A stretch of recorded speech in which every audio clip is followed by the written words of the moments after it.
I finally hit my goal of earning $10,000 or more than $10,000 in a single month. That's very exciting, but it's also very intimidating. And I just want to rewind a little bit because it was only a few years ago that I was walking out of a job where I was severely overworked, underpaid to the point that I was working full-time and struggling to pay my bills. And the environment at my job was so terrible that it was affecting me mentally and physically. And I decided to just leave. Fast forward to today, and I've made over $10,000 in a single month. And I need you to understand it wasn't an elevator ride to get here. I've learned a lot of things. I've implemented a lot of things. I've tried things. I've changed things. That's what's going to be in this video today, how I finally earned over $10,000 in 1 month, the mindset changes that it took me to get there, and the hard truths that I had to face, especially for those of you who are feeling stuck, really feel like there's no way out, and maybe you're looking for a career change or just something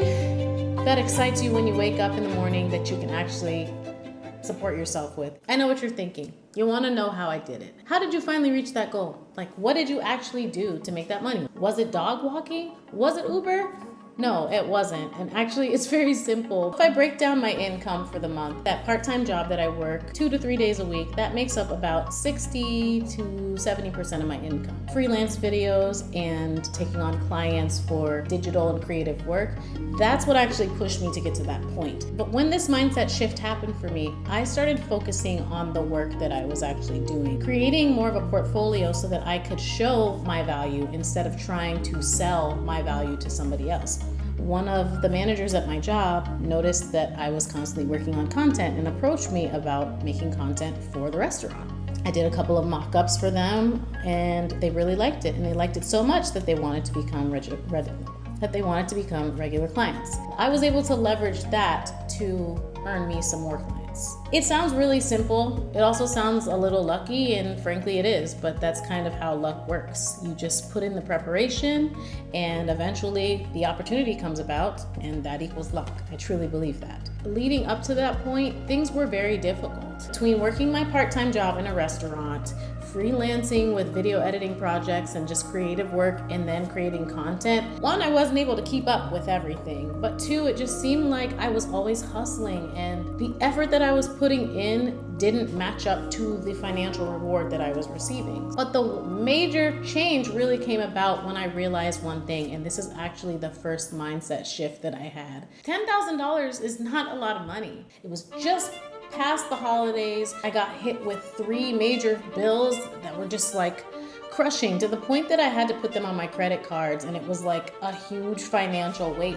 But what really solidified it for me was when I was talking to one of my friends who's very successful, and I just said, "Girl, I don't think $10,000 is enough money." And she just looks at me and goes, "You know, if I made $10,000 a month, I would be dead. It cost me more than that, much, much more than that, just to live." But what I also realized is by having that goal set at $10,000, I was never pushing hard enough to exceed that point. This was always going to be this unattainable thing. I set my goals higher.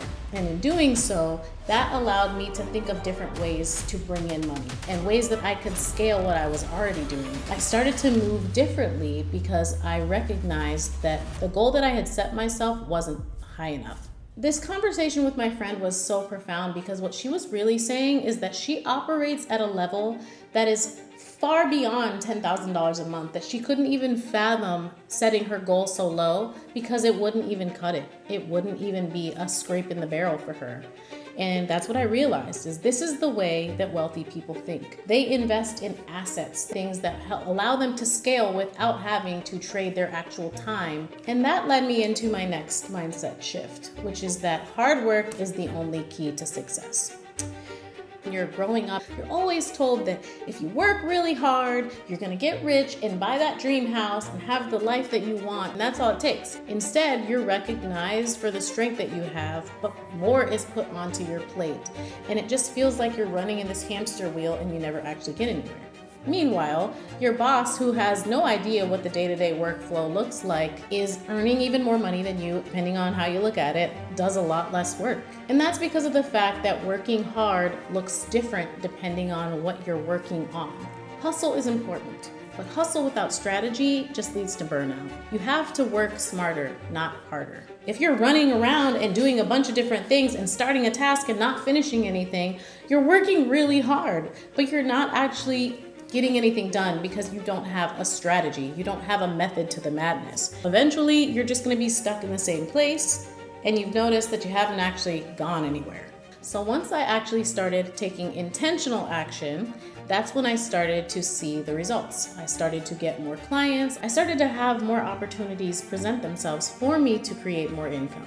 And at the end of the day, everything's all about results, right? Brace yourself, because this is kind of a hard pill to swallow. No one cares how hard you work.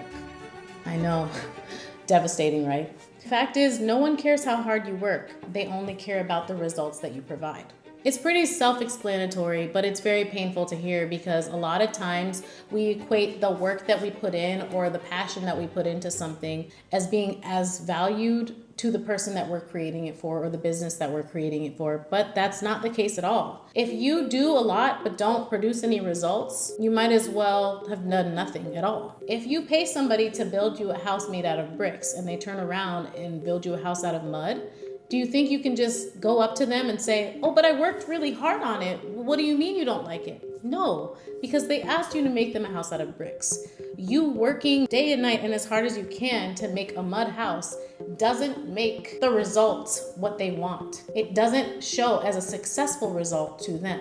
I know I'm kind of throwing a lot at you guys, but you can't actually say that it doesn't make sense, right? The next powerful mindset shift that I had was realizing that your potential is your currency. So I started to look at myself as more of an asset and thought about what I actually have to offer as far as what my employer looks at and what skills that I have that may be transferable to something else. Basically, I tried to look at it this way. If I were to leave this job tomorrow, what can I take with me from this job that would allow me to make money? And it allowed me to really pinpoint and focus on the areas that the business tried to nurture. People recognize potential, and that's what they try to grow. The fact that you're underpaid, it's not because they don't think that you're worth it. It's because in general, people don't want to pay full price. People always want to get more than what they put in. This is just the way that we've been conditioned. When you go to the store and you look out for a sale, you feel like you're getting more than what you're giving. And that's what makes paying for something on sale so exciting. I literally took something that I was already doing in my everyday life, creating content and working hard on my content for myself,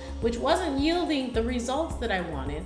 But when I really started to focus in on that craft and how it could benefit others, that's when it started to bring me financial reward. But it's not enough to recognize that you're an asset and that you have potential. I feel like I've said this in a couple of my other videos too, but taking action is arguably the most important step. The fact is, if you don't take any action toward what you actually want, it's probably not going to happen.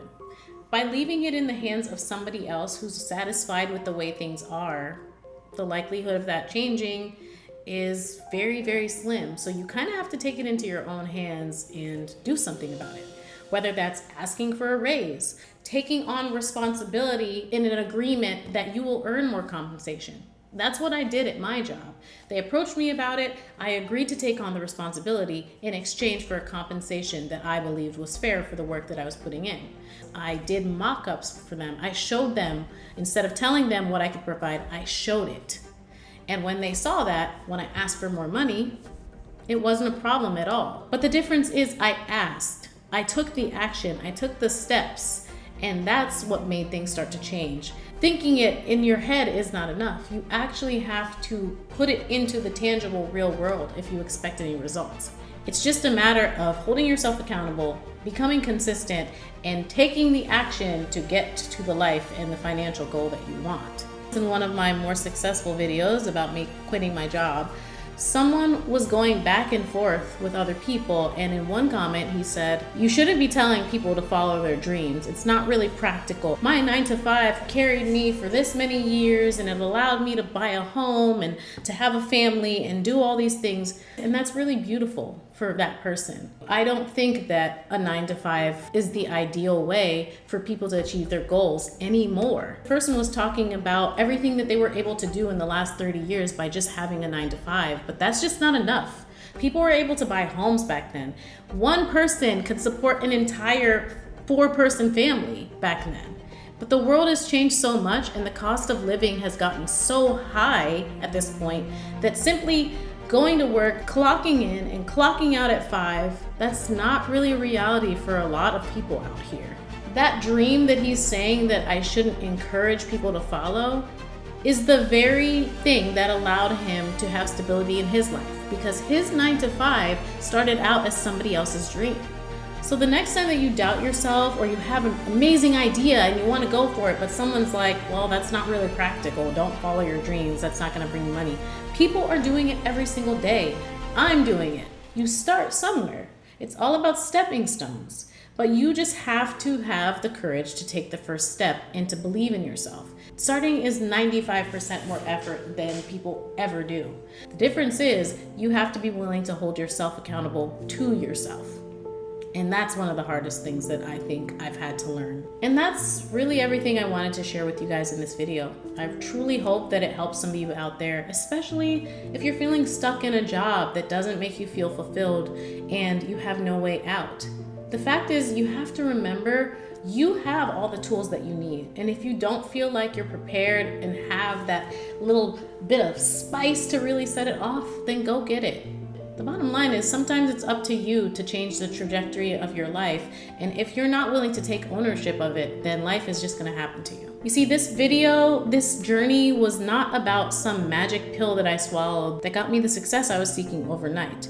It was about changing my mindset so that I could look at the picture clearly and create actionable steps to get me there. And you're perfectly capable of doing exactly the same thing. I believe in you because I believed in myself and it happened for me. So if it can happen for me, it can definitely happen for you. And so I really hope that you found this video helpful. If you did find it helpful, then I think you'll actually like the next video as well, where I talk about how I actually got my first paying regular client for my subscription-based service, and basically how I built my business so that I can start creating the time freedom for myself as well as the financial freedom that I have as my ultimate goal. So I'll see you guys in the next video.